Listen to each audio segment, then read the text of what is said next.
கிறிஸ்துவுக்குள் பிரியமானவர்களே, கர்த்தரும் இரட்சகருமாய் இயேசு நீடிய நாமத்தினாலே உங்கள் யாவரையும் வாழ்த்துகிறேன். தேவனருளே அப்பம் மினிஸ்டர் சேனல் மூலியமாக உங்களோடு சந்திப்பதில் மிகுந்த மகிழ்ச்சியடைகிறேன்.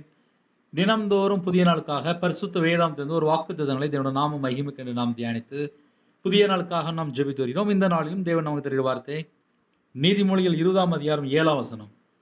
நீதிமான் தன் உத்தமத்திலே நடக்கிறான், அவனுக்கு பிறகு அவன் பிள்ளைகளும் பாக்கியவான்களாய் இருப்பார்கள். ஹல்லேலூயா.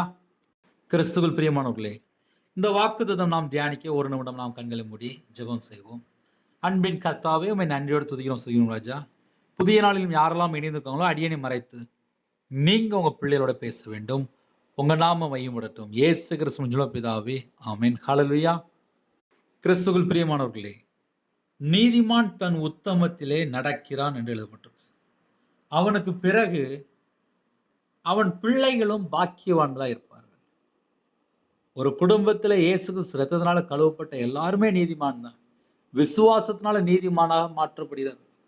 அவருடைய கட்டளைக்கு கீழ்ப்படிந்து உண்மையாய் அவருடைய நியாயங்களை நாம் கை கொள்ளும் போது நாம் நீதிமான், பரிசுத்தவான். இந்த பூமியிலே நாம் எப்படி வாழ்கிறோம்? நீதிமானாக வாழ வேண்டும். தன் உத்தமத்திலே நடக்கிறான் என்று எழுதப்பட்டிருக்கு. உண்மையா வாழ்வாங்க. நீதிமான் எப்படி இருப்பாங்கன்னா உண்மையா வாழ்வாங்க. அவனுக்கு பிறகு அவன் பிள்ளைகளும் பாக்கியவான்களா இருப்பார்கள். நான் உண்மையா இருந்தால், நான் நீதியை பின்பற்றும் போது என் பிள்ளைகளும் ஆசீர்வதிக்கப்படுவார்கள் என்று எழுதப்பட்டிருக்கு. அப்ப நீங்க உங்க வாழ்க்கையிலே கர்த்தருக்கு பிரியமானபடி வாழும்போது, உண்மையா நடக்கும்போது, உங்களுக்கு பிறகு உங்களுடைய பிள்ளைகளும் ஆசீர்வதிக்கப்பட்டிருப்பார்கள். ஹல்லேலூயா.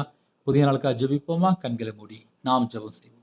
எங்களை அதிகமாய் நேசிக்கிற அன்பு நிறைந்த பரிசுத்தமுள்ள நல்ல தகப்பனே, உம்மை நன்றியோடு துதிக்கிறோம் ராஜா. புதிய நாளிலும் அப்பா விசேஷமாக நீதிமான் தன் உத்தமத்தில் நடக்கிறான் என்று உங்கள் பிள்ளையோட நீங்கள் பேசுனீங்க ராஜா. 24 மணி நேரமும் உங்களுடைய வார்த்தையை நாங்கள் கீழ்ப்படிந்து செவி கொடுத்து உண்மையாக வாழணும். அந்த கிருபை தாங்க. அவனுக்கு பிறகு அவன் பிள்ளைகளும் பாக்கியவான்களாக இருப்பாருன்னு சொன்னீங்க ராஜா. யாரெல்லாம் இணைந்து ஜெபிக்கிறாங்களோ அவனுடைய சந்ததி, அவனுடைய பிள்ளைகள் ஆசீர்வதிக்கப்பட வேண்டும். யாரெல்லாம் இணைந்திருக்காங்களோ, எந்த சூழ்நிலை இணைந்திருக்காங்களோ அந்த குடும்பத்துக்கு கர்த்தர் ஆசீர்வதிங்க. புதிய நாளிலும் புது கிருபை தாங்க ராஜா. உங்களுடைய பிரசன்னம் இறங்கிவிட்டும். யாரெல்லாம் தங்களை தாழ்த்துறாங்களோ, இரவும் போலுமா வேதத்தை வாசிக்க தியானிக்க உங்களுடைய இருதய மனக்கண்கள் தருங்க ராஜா. யாரெல்லாம் தாழ்த்துறாங்களோ கல்வாரி அன்பினால் நிரப்பு ராஜா. ஆவிக்குரிய 9 கனிகளினாலும் ஆவிக்குரிய 9 வரங்களும் அவங்க பிள்ளைகளை நிரப்பி ஆசீர்வதிங்க. சுயம் சாகட்டும், 4 வார்த்தை சாகட்டும், ஜென்மகதியாளி விடு ராஜா. இச்சை மேற்கொள்ள கிருபை தாங்க ராஜா. சத்ருல மேற்கொள்ள அபிஷேகம் நிரப்புங்க. காண்டாமிருத்தது பலன் தங்க ராஜா. கழுகுகளைப் போல செட்டை வைத்து எழும்ப வேண்டும். ஜெப அபிஷேகம் தங்க ராஜா. அப்பா, யாரெல்லாம் தங்களை தாழ்த்துறோம் ரட்சிப்பின் வசதாங்க ராஜா. நீதியின் சால்வை தாங்க ராஜா. துதியின் அபிஷேகம் நிரப்பு ராஜா. ஆவிக்குரிய 9 கனிகளினாலும் ஆவிக்குரிய 9 வரனாலும் பிள்ளைகளை நிரப்பி ஆசீர்வதி ராஜா. எல்லா குடும்பத்தையும் கர்த்தர் பொறுப்படுத்துங்க. 24 மணி நேரமும் கர்த்தருக்கு பிரியமானபடி வாழ எங்களோட ஆவி, ஆத்மா, சரீரம், சிந்தனை, நினைவு எல்லாம் அர்ப்பணிக்கிறோம். எந்தெந்த குடும்பத்தில் தங்களை தாழ்த்தணும் எல்லா குடும்பமும் கர்த்தராகிய நாமத்தினாலே ஆசீர்வதிக்கப்படட்டும். உமக்கு பிரியமானபடி உண்மையா வாழ எங்களை தாழ்த்தர் பண்ணிடும். கர்த்தர் பொறுப்படுத்த அந்த நாளிலும் யாரெல்லாம் தங்களை தாழ்த்தணும் அந்த குடும்பத்தோட கர்த்தர் பொறுப்பட்டு போங்க. யாரெல்லாம் வெளியில் பொறுப்படும் எல்லா குடும்பத்தையுமே கர்த்தர் பொறுப்படுத்துங்க.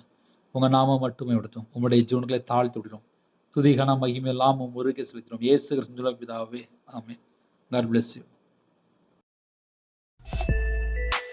Thanks for watching. Please subscribe our channel. Click the like and share. Click the bell. God bless you.